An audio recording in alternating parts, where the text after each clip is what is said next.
تخيل معايا كده إنك تكون نجم، كل الجماهير بتحبك، لاعب ملوش مثيل، أخلاق ومهارة وذكاء كروي، وكل ما يلمس الكورة تلاقي الملاعب بتسقف، القلوب بتدق.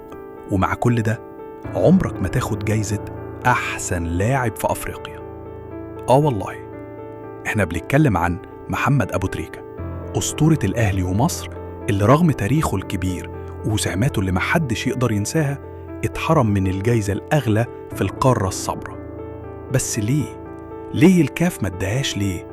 ليه كانوا دايما يفضلوا اللعيبة اللي في أوروبا حتى لو أرقامهم أقل؟ تعال نغوص في الحكاية من أولها ونكشف كل التفاصيل اللي محدش بيحكي عنها.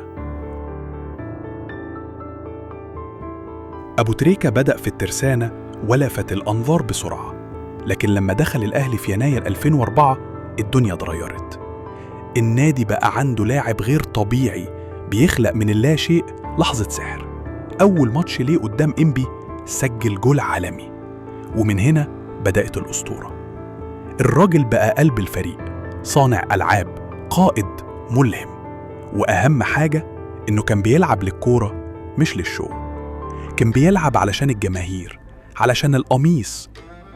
ومن 2004 لحد 2013 أبو تريكة ساهم في فوز الأهلي ب7 بطولات دوري، 5 دوري أبطال أفريقيا، 3 سوبر أفريقي، 3 كاس مصر، 6 سوبر مصري، وبرونزية كاس العالم للأندية سنة 2006، وسجل وقتها هدفين في كلوب أمريكا وطلع أفضل لاعب في المباراة. ده غير إنه كان نجم أفريقيا 2006 و2008 وسجل في النهائيين. يعني لو حسبت عدد البطولات اللي ساهم فيها وعدد المرات اللي أنقذ فيها فريقه تلاقيه مفيش زيه.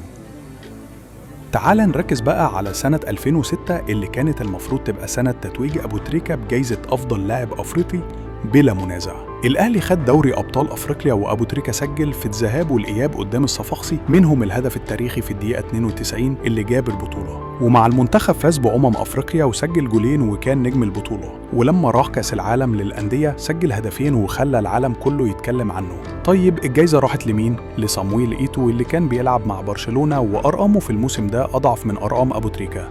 بس الفرق إن إيتو في أوروبا بيظهر في التلفزيون العالمي وورا شركات وعقود إعلانات، لكن أبو تريكة بيلعب في أفريقيا في نادي مصري. فالكاف قالك لا ده محلي.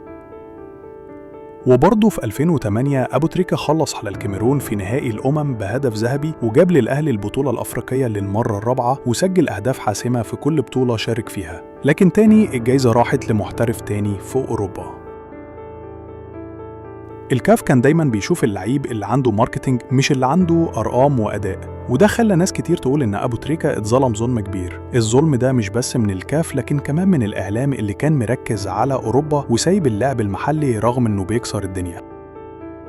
أبو تريكة كمان توج بأفضل لاعب داخل القارة 4 مرات، 2006، 2008، 2012 و2013. تخيل 4 مرات يبقى الأفضل داخل أفريقيا، بس ولا مرة ياخد الجايزة الكبيرة. ده دليل قاطع إن الكاف كان بيكافئ الإعلام مش الأداء الحقيقي. والغريب إن حتى لما كانوا يعملوا استفتاءات جماهيرية أبو تريكة كان بيكتسح. الناس كانت شايفاه نجم فوق العادة، بس المسؤولين شايفينه محلي. غير البطولات والأهداف، الراجل كان مؤثر على كل المستويات. أخلاقه كانت سبب حب الجماهير في كل مكان، حتى جماهير الأندية المنافسة كانت بتحترمه. في المغرب والجزائر وتونس والسنغال كان دايماً يواسي الخسران ويهدي الجمهور ويتكلم بحب عن بلده ودينه وجمهوره. وده خلاه مش بس لاعب كبير لكن رمز للأدب والالتزام والشرف الكروي.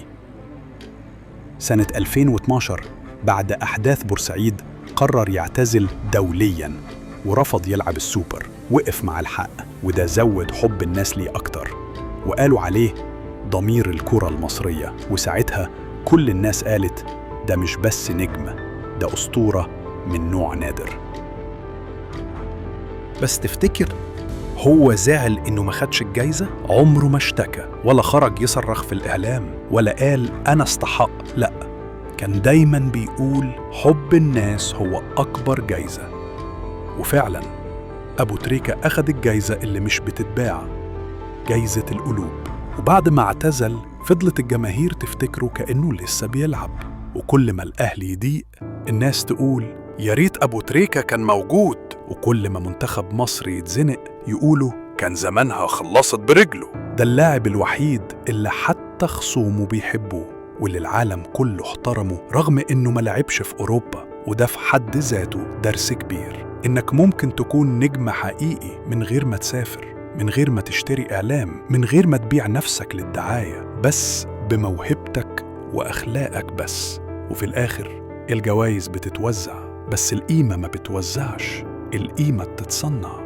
وأبو تريكة صنع قيمته بنفسه وأثبت للعالم إن البطولة مش بس كاس، وإن الجايزة مش لازم تبقى تمثال ذهب. الجايزة الحقيقية هي إنك لما تمشي من الملاعب تسيب وراك أثر. وأبو تريكة مشي من الملاعب بس فضل في القلوب، وهي دي أعظم جايزة في تاريخ الكورة.